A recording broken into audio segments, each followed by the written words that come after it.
एक बात है हर्षदा, ह्यूमिडिटी चरम पे थी वहाँ पे, वाकई आई मीन ह्यूमिडिटी काफ़ी थी।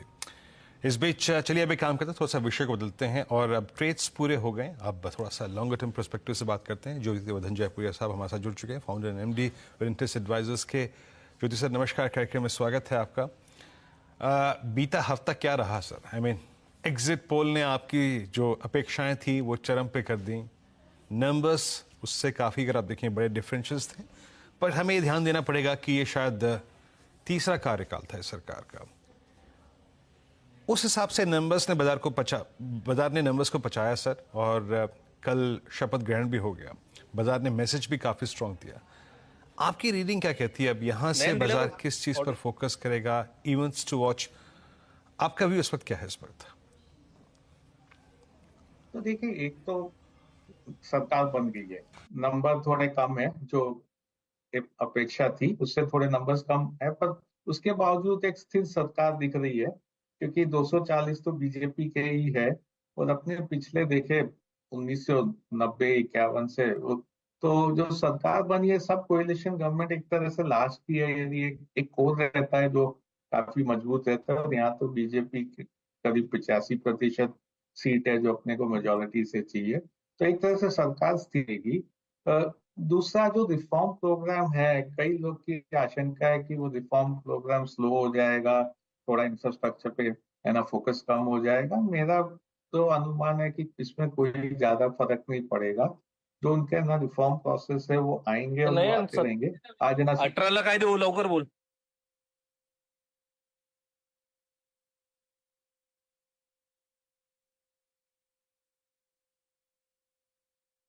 ज्योति जी, मैं आपको रोकना चाहूंगी, आपकी आवाज ठीक से नहीं आ रही है, कुछ वहां पर तकनीकी दिक्कत हो रही है, तो उसको प्लीज कृपया करके रिजॉल्व कीजिएगा। ज्योति जी के साथ कुछ और भी, किसी और की आवाज भी लीक हो रही है, उसको प्लीज आप ठीक करें। अच्छा, इस बीच क्रोनॉक्स लैब 15% प्रीमियम पर लिस्टिंग होती हुई दिखाई दे रही है। 136 का इशू प्राइस था, तो उससे ऊपर ही इसकी पारी की शुरुआत होगी। ये फिलहाल आपके लिए एक ताज़ा अपडेट आपकी स्क्रीन पर आ जाएगा। 15% प्रीमियम यानी कि 165 रुपये प्रति शेयर के आसपास यहाँ पर पारी की शुरुआत करता हुआ क्रोनॉक्स लैब। अच्छा, एक और पॉकेट जहाँ पर नजरें होनी चाहिए, जो वीरू मेंशन कर रहे थे, मॉनसून का ट्रिगर। अब आप देखिएगा टू व्हीलर कंपनियों में अच्छा खासा रुझान वैसे भी तेजी का बना हुआ है। इस महीने अकेले, जून के महीने में अकेले हीरो मोटोकॉर्प जैसा काउंटर करीब 11% तक का रिटर्न आपको दे चुका है। आप बजाज ऑटो की तस्वीर देखेंगे तो वहां पर भी करीब 7-8% तक का इजाफा है। टीवीएस मोटर जैसे ट्रेड्स भी है जो दरअसल फेवर में ही बैठते हुए दिखाई दिए हैं। ये पूरा पॉकेट है जहां पर हमने देखा है वो मॉनसून के एक्सपेक्टेशन में तेजी की पोजीशन बनी, और यहाँ पर सिलसिला वो तेजी का लगातार बरकरार है और उम्मीद तो यही है कि बढ़ता दिखाई देगा। अगर ज्योतिवर्धन जुड़ गए हैं दोबारा से तो उनसे बात कर लेते हैं। सॉरी, अपॉलॉजीज, आपको रोकना पड़ा, आपकी आवाज बीच में नहीं आ रही थी। मैं इनफैक्ट आपकी राय अब यहाँ से अगले ट्रिगर पर लेना चाहूंगी। अब कुछ ही देर में ऑफ कोर्स वो डिटेल निकल कर आएगा कि किसको क्या कैबिनेट में मंत्री पद मिल रहा है, उस पर आगे डिटेल में चर्चा करेंगे। Let's not second guess it. लेकिन जो एक चीज बाजार इस समय देख रहा है और उस पर आगे शायद रिएक्ट भी करेगा, वो है monsoon and precursor to the monsoon. जिस तरह का मूव इन टू व्हीलर कंपनियों में जो एफएमसीजी स्टॉक्स में आया है, यहां से ये ट्रेड के लिहाज से ज्योति जी बताइए, या फिर even as a long term perspective कितनी बड़ी अपॉर्चुनिटी उभर कर आ सकती है? तो देखिए, मैं दो तरीके से देखता है। पिछले साल मॉनसून इतना अच्छा नहीं था क्योंकि एल नीनो आया हुआ था, और इस साल अभी ला नीना आया है, तो मॉनसून की आशंका है कि मॉनसून अच्छा ही रहेगा। तो पिछले 2-3 साल में जो कंज्यूमर डिमांड था, जो रूरल इनकम था, वो काफी कमी आ रही थी उसमें, तो वो है ना एक तरह से अच्छा हो जाएगा। तो गवर्नमेंट को भी थोड़ी राहत मिल जाएगी कि है ना उनको इतना सब्सिडी देने का दरकार नहीं है, क्योंकि मानसून के कारण फसल अच्छी हो जाएगी। दूसरा है कि जो अपने यदि स्टॉक्स देखे तो कंज्यूमर स्टॉक 2020 से काफी अंडर परफॉर्म कर रहे हैं। तो यहाँ पे एक है ना हो सकता है कि मॉनसून के कारण एक ट्रेड बिल्टअप हो जावे, लॉन्गर टर्म भी इनकी अच्छी सी है ना एक इनकम आ जावे यहाँ से। तो इसमें एक तो कंज्यूमर स्टॉक्स है जो एफएमसीजी टाइप के स्टॉक्स है, दूसरे यदि अपने देखें तो ऑटोज में ट्रैक्टर्स का, टू व्हीलर का, ये सब का डिमांड अच्छा हो सकता है। तो तीसरा है एग्रोकेमिकल, क्योंकि एग्रोकेमिकल भी देखें तो काफी है ना, स्टॉक प्राइसेस में नरमी आई हुई है, पिछले 15 महीने से अच्छा नहीं कर रहा है, तो एक उसके भी ट्रिगर हो सकते हैं। तो ये तीन सेक्टर को ध्यान रखना चाहिए। तीन सेक्टर में मानसून के कारण थोड़ी बढ़त आ सकती है।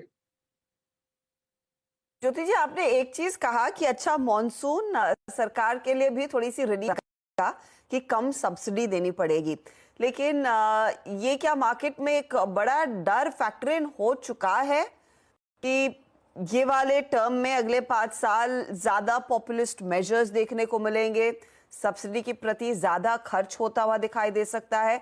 वो एक नीजक रिएक्शन में शायद मार्केट बचाने की कोशिश कर रहा था, लेकिन क्या वो पूरी तरह से पच चुका है या फिर हल्के हल्के झटके आगे लग सकते हैं इसके चलते? तो मार्केट में थोड़ी आशंका है कि है ना, ये सब्सिडी बढ़ सकती है, तो इसके कारण हो सकता है अपना जो कैपिटल एक्सपेंडिचर था वो कम हो जाएगा। मेरी राय है कि ऐसा होएगा नहीं। तो इसके दो कारण है। एक तो गवर्नमेंट का पूरा निश्चय था कि ग्रोथ को इंफ्रास्ट्रक्चर के दौरान बढ़ाना है, और इसलिए इंफ्रास्ट्रक्चर स्पेंड मेरे ख्याल से कंटिन्यू रहेगा। थोड़ा सा ट्वीकिंग हो सकता है, थोड़ा 0.2%, 0.3% ऑफ जीडीपी जा सकता है रूरल सब्सिडी। ये सब भी अल्टीमेटली क्या होता है, ये सब भी इनकम बढ़ाता है और एक तरह से जीडीपी बढ़ाता है।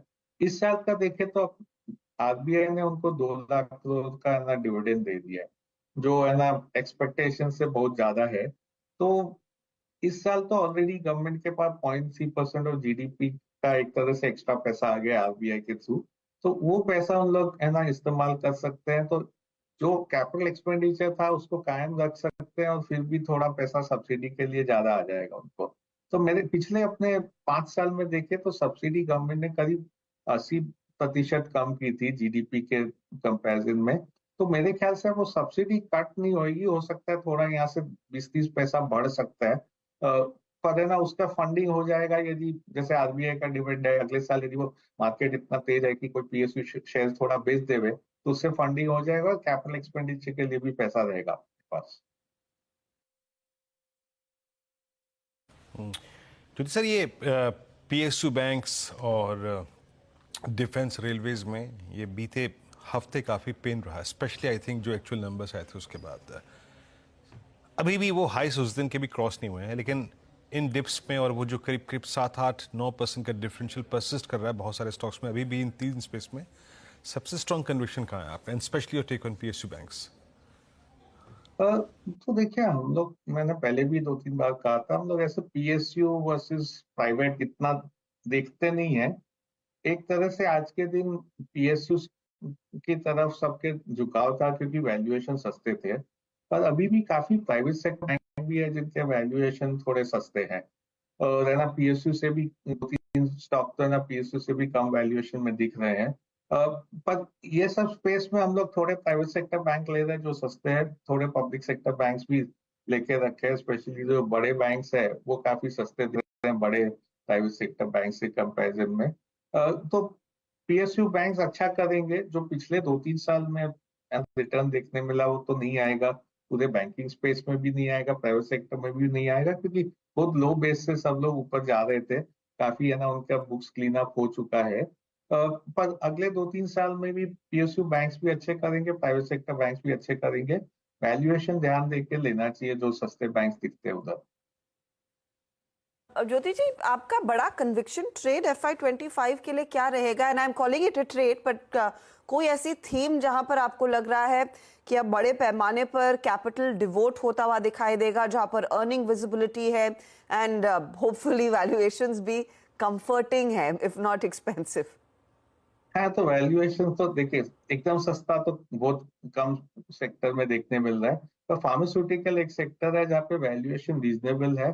ये सेक्टर है ना 2-3 साल अच्छा नहीं किया था, और अभी उसके अर्निंग्स प्रोफाइल अब चेंज हो रही है। स्पेशली जो यूएस जेनरिक्स को सप्लाई करते हैं वहां पे अगले 2 साल में अर्निंग्स काफी अच्छा रहेगा। पिछले 5 साल देखे तो अर्निंग्स अच्छा नहीं था वहां पे। तो फार्मास्यूटिकल एक सेक्टर है जहाँ पे ना अपने को सब चीज मिल रहा है कि वैल्यूएशन रीजनेबल है, अर्निंग्स मोमेंटम काफी अच्छा रहेगा वहां पे। और है ना गवर्नमेंट और है ना ग्लोबल इकोनॉमी से इतना फर्क नहीं पड़ेगा, क्योंकि एक दूसरा नजर रखना पड़ेगा कि कहीं इकोनॉमी कहीं थोड़ा नरमी आ जाए ग्लोबल इकोनॉमी में, तो ग्लोबल सेक्टर में भी थोड़ा है ना प्रॉफिट टेकिंग आ सकता है। ज्योतिवर्धन जी, बहुत बहुत शुक्रिया हमारे लिए समय निकाल कर अपनी राय देने के लिए इस मार्केट